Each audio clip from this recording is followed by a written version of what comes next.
Now, you might be thinking that without a match until the last day of March, Liverpool's first team squad will be enjoying a well-earned rest. But you'll be wrong, because as usual, they'll be jetting off around the world to play in a combination of friendlies and qualifiers. So let's have a look at the 17 Liverpool players that will be playing for their countries in the coming weeks and who will have the most miles clocked up before they return to Anfield, starting with the shortest journeys and ending with a couple of mammoth flights for some key players. First up is Joe Gomez, whose recent form has finally been recognised outside of Liverpool as he gets the nod from Gareth Southgate. It won't be a long trip for the London lad, as both fixtures against Brazil and Belgium are at home. He'll rack up at least 328 miles. Keane Kelleher also has a short journey across the Irish Sea, as he'll be hoping to add to his 11 international caps as the Republic of Ireland take on Belgium and Switzerland, so around 364 miles for Liverpool's current first choice keeper. Lewis Kumas will be going to Newport and back as he gets a call up for Wales under-21 team who take on Lithuania. 372 miles for the Reds youngster. Andy Robertson will once again don the captain's armband for Scotland as they travel to the Netherlands, then host Northern Ireland, putting around 774 miles on his journey. Ibrahima Konate will be joining up with his France teammates, even though he's been out injured for Liverpool, so fingers crossed he's well managed and doesn't get too much game time against Germany and Chile. The good news is, though, that both games are at home, so we won't be adding much more than 968 miles. Luis Diaz was an injury worry after Sunday's 4-3 loss to Manchester United, but it appears that he's okay as he's flown off to join up with his Colombia teammates. Now, normally 2 matches for Colombia for someone who has had a possible groin issue would be far from ideal, with a transatlantic flight not being the best way to treat a suspect muscle. However, both matches against Spain and Romania are to be played in Spain, meaning around 1,776 miles on the clock for the Reds number 7. Dominic Szoboszlai also has 2 home fixtures as he will captain his Hungary side in matches against Turkey and Kosovo, and he'll do around 2,106 miles. Young forward Jayden Danns has 2 England under-18 matches against Czech Republic and Germany, both of which are in Spain, which will see him travel around 2,158 miles. The Netherlands have 2 games coming up against Scotland and Germany.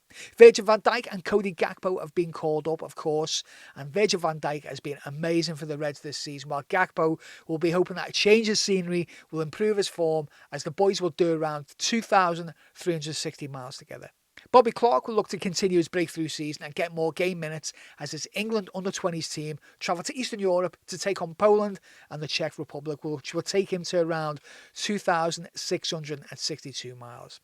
Now, what a season it's been for Connor Bradley, now a staple of the Reds' first team and also an important player for Northern Ireland. He'll travel around 3,031 miles as they do battle with Romania and Scotland. It's a massive game for Greece as they take on Kazakhstan in a crucial Euro 2024 playoff, and of course Kostas Tsimikas will be there as he is a key player for his country.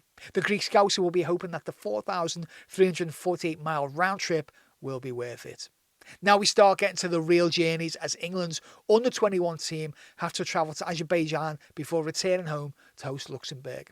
Harvey Elliott's form somehow didn't warrant a full call-up to the senior side, so he'll be making the 5,286 mile journey with his mate Gerald Quansah. And now for the final 2 players, and frustratingly enough, they can both play in the same position. Alexis McAllister will play for world champions Argentina against El Salvador and Costa Rica, and while both games are in the United States, they're on opposite coasts and in different time zones. His final match is in Los Angeles on Wednesday, March the 27th at 2:50 a.m. UK time, so hopefully he'll be tucked up in bed on a plane soon after as he races against time to be ready to play against his old team Brighton a few days later on Sunday the 31st.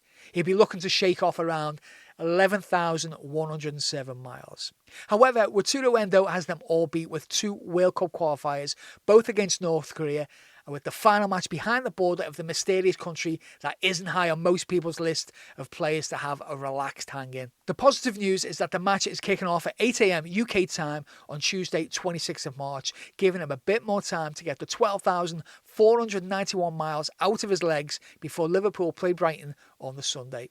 Having these 2 key midfielders travel so many miles is obviously not great, but it's looking like Curtis Jones will be back fit and ready to take part in some of the Premier League game against Brighton, which is undeniably massive as Manchester City take on Arsenal later that same day. Now this day could be absolutely crucial in the title run-in.